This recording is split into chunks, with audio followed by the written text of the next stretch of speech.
Well, good morning everyone. This is a quick video on stator replacement and basically where it lives on the bike and a quick overview of the process. So that's pretty much where it lives. And you have the cover that usually looks like that when it's on the bike. You know, so to get that off and to get it out, it's pretty easy. You just take the belly pan off, which you can see the belly pan's been removed, and then you just lift the tank up, which is obviously down at the minute, but the wiring for the stator kind of goes in behind the frame and connects into your plug that's kind of in there, and I don't know if you can see, it's tucked away somewhere. I'll have to take the tank back up, but it's usually the three little wires. You just trace it from the generator cover behind the frame, which is a pain in the arse because it's clamped in behind a little hook thing. So yeah, disconnect it, take it off, take the bolts out, and then you're faced with, once you take the bolts out, as in all the connecting bolts around there, just be careful because the two that's on the top have slightly longer threads. I don't know if you can see, get somewhere white. They do have slightly longer threads, very so slightly,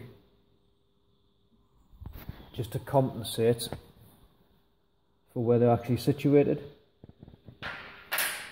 So yeah, I'm boring you anyway. So that once that's out, you'll see the cover off and the stator will be pretty much just sat in there as per. Actually, that's a lie. It's held in there by a couple of bolts, but you get the idea. That's pretty much new. Well, it's reconditioned. So as you can see, there's scuff marks on the magnets. It's all been rewired. A new one from Honda is about £500, which is, I think it's about $800 in today's money, $850, somewhere like that. I managed to get this refurbished, and I highly recommend you do the same, because if you buy a new one off or buy a Chinese one off eBay or Wemoto, you're going to have to do this wiring yourself with the white wires. And for some reason I did white wires when it came with the yellow wires, but I'm not really fussed. So yeah, for the sake of £160, which is roughly around, I don't know, $250, $300, they pretty much just rewired everything. So they pretty much give you as good as new. It saves you a lot of money because the magnets and the hardware and everything's there. So anyway, once you get your new stator, the fun bit begins, and you've got to clean off the old gasket from around there, which everybody has their own little way, but I've decided, and I found that as soon as I find it.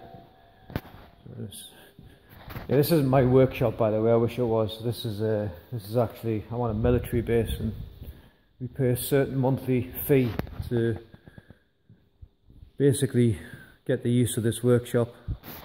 So yeah, for £30 a year, it's definitely worth it, because it saves you an absolute fortune in labour costs.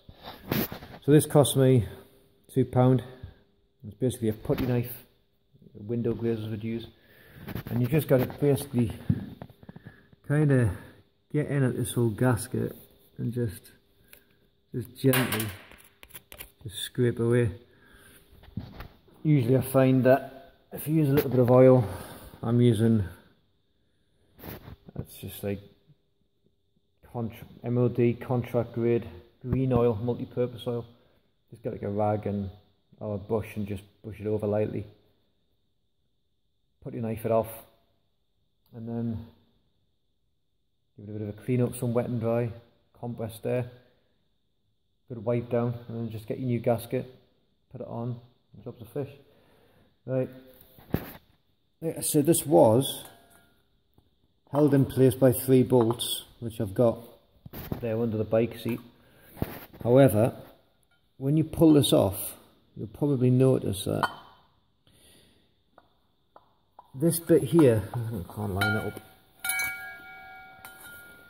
This bit here, where the wires are, the kind of slots in. It's awkward to do this with one hand. There you go.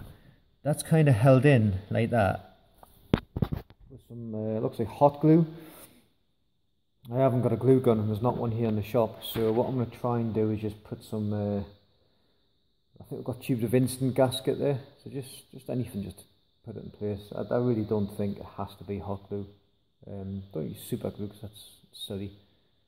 Silicone might work. I know it does get hot, that's the only thing, but once it's all bolted in place, it doesn't really matter. It's going to get that hot, the glue that's on there is going to melt anyway. So yeah, I honestly think just some instant gasket or something like that will work just to keep it in place if you really want to do it. So yeah, anyway, once you've taken it off, you've obviously make sure you know it's the stator first. Once you've taken it off, cleaned up the gaskets, reinstalled it, just lift the tank up. I usually just undo the tank bolts, which are under the seat and at the front handlebars. Put a little wedge of wood just in there, just to hold the tank up. Helps if the tank isn't full as well, because it makes it a lot heavier. It's a 25 litre tank. Block of wood. It's fiddly, it is going to be fiddly, you will get frustrated. Just try and feed the wire in, nice and gentle. Clip it back to the way it was. Double check all your torqueness, all your torque of your bolts, and you haven't missed one. Because as soon as you fire it up, there'll be oil pissing out everywhere. And then yeah, once it's running, put your multimeter onto your battery, see if you're getting the charge, and then hopefully it's all sorted. So I know it's not really a how-to, it's just a general overview video. But yeah, it really isn't that difficult. It's not hard whatsoever. I mean, I'm technically not any type of mechanic or engineer. It's literally just a couple of bolts out, and then you literally get 2 needles in the multimeter, connect them on. Oh look, the reading goes up. Nothing's hard. Nothing about this is hard. You know, if you want to have a go, just have a go. It's actually really hard to fuck something like this up. Alright, good luck.